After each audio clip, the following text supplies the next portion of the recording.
Hi everybody, it's Michelle LaVore, and I just wanted to share my story of how Devin and I met and kind of my pursuit in going towards marriage, and so you can kind of have both sides of the story. So to start off, I was living in Kentucky at the time, and I definitely was like ready. I'm like, okay, I want to get married, and so I was talking with a friend, and she had said she had done eHarmony, and that's how she met her husband. And so I was like, okay, well, I'll just give it a try. No harm. And just kind of putting myself out there to see if, I can meet anybody. I think I started eHarmony somewhere around November or October of 2007. Didn't really get anything. Like, I think I talked a few emails to like one person, and I just don't really like the whole format personally, because I just wanted to meet somebody and be like, okay, yes, it's gonna work, no it's not, like the whole face-to-face thing.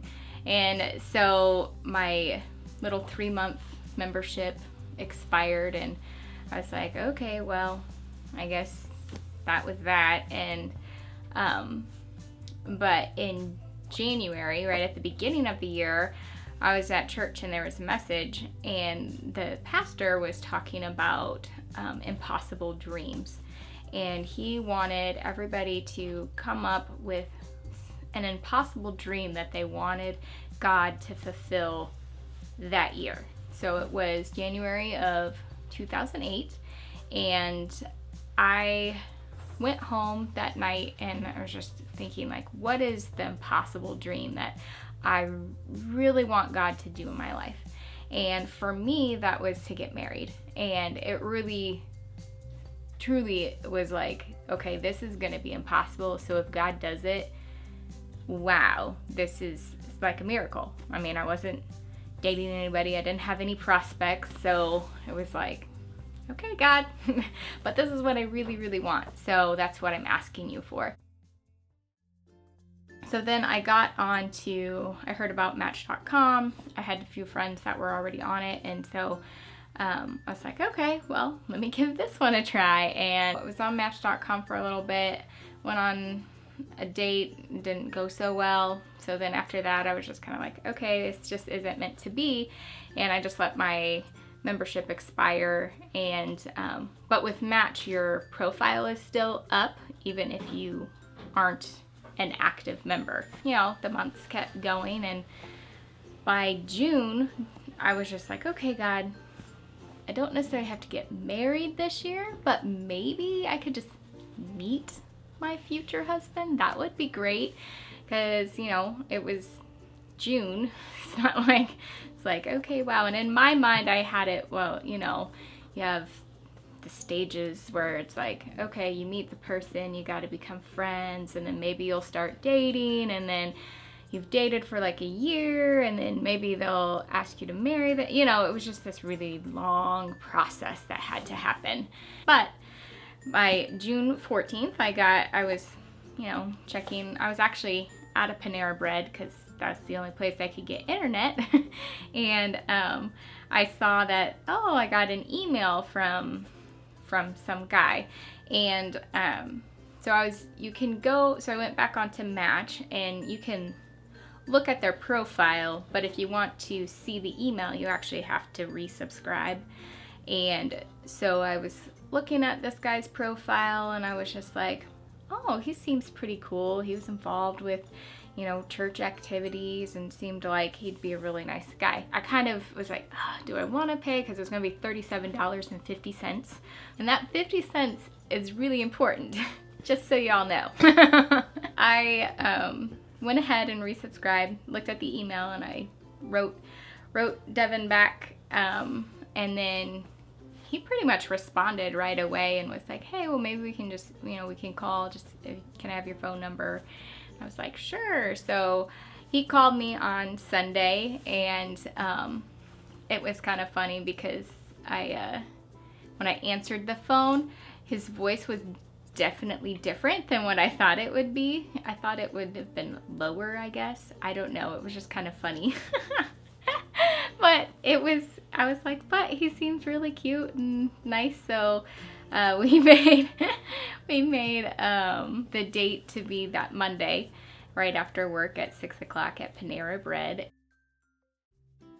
So I was really excited. I didn't really know what to expect. And then basically after work, you know, got all dressed up before I left work.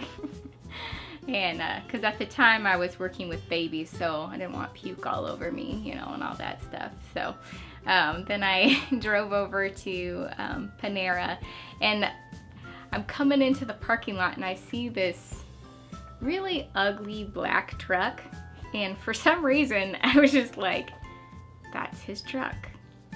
It is. And there was something in my heart that sank a little bit, but I was like, you know what, oh well, it doesn't matter. Does not matter. So I go and I park, and then I walk in, and Devin was there, and I was pretty nervous like coming in, because I was like, are we gonna hug? Do I shake his hand? Like, what's gonna happen?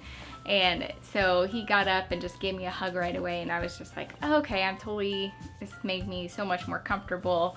And then we ordered our food, and I thought that was just kind of weird. I didn't really really know what to think, because we ordered the same thing, and I was just like, that's kind of odd, like, I don't know. And then we sat down and started talking, and for me, I felt like we connected right away. We just like had the conversation was going back and forth, and I was having a really good time. And then we went to the park and walked around and just kept talking, and then we went to Barnes & Noble and had the most disgusting brownie we've ever tasted in our life, because I think they forgot to put sugar in it. But we still had a good time, and that's a fun memory we have. And so then at the end of the night, Devin was like, hey, you want to do this again? And I was like, yeah, I'd like to. So he got out of the car and left, and I pulled out, and we're driving away, and I pretty much was just like, I really felt like, okay, this is the man that I'm gonna marry. And I just knew, like, that night. Fast forward, we got married on December 20th, 2008, and it was just, I mean, it was really a whirlwind type of thing, though, just from the time we met to the time we got married. And it was just really amazing, because I seriously did not, had you asked me June 15th, hey, or told me, hey, you're gonna get married in December, I would have just probably laughed, because it was like, there's no way. That is pretty much impossible. And yet it happened. If anything you take away from this is just that God can do the impossible, and our time frame does not match his time frame. I don't know, I just encourage you to pray and ask God for the impossible in your life, and allow him to just do that and not give up hope. I think it's just one of those big markers in our life of, wow, God did this for both of us. It's just a really awesome story that we get to share with you guys. So I hope you have a fantastic day, and we'll talk to you again soon. Bye.